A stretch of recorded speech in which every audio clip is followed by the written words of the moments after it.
കേരള സർവകലാശാലയിൽ വിവാദങ്ങൾ ഒഴിയുന്നില്ല. സർവകലാശാല യൂണിയൻ അസാധുവാക്കിയ വിസിയുടെ നടപടി ഇടത് സിൻഡിക്കേറ്റ് അംഗങ്ങൾ ചോദ്യം ചെയ്യും.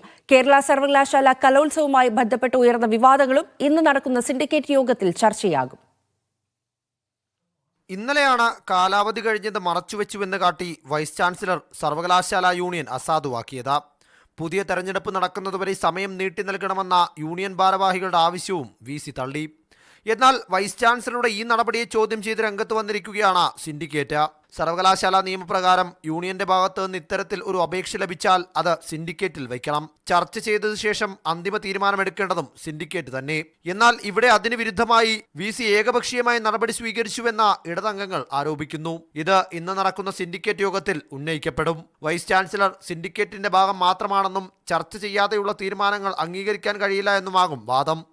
അജണ്ടയിലില്ലെങ്കിലും വിധികർത്താവ് PN ഷാജിയുടെ ആത്മഹത്യ ഉൾപ്പെടെ കലോത്സവവുമായി ബന്ധപ്പെട്ട പരാതികളും വിവാദങ്ങളും യോഗത്തിൽ ഉന്നയിക്കപ്പെടാൻ സാധ്യതയുണ്ട്. കലോത്സവം റദ്ദാക്കിയതടക്കമുള്ള വിസിയുടെ പല ഇടപെടലുകളിലും സിൻഡിക്കേറ്റിന് അതൃപ്തിയുണ്ട്.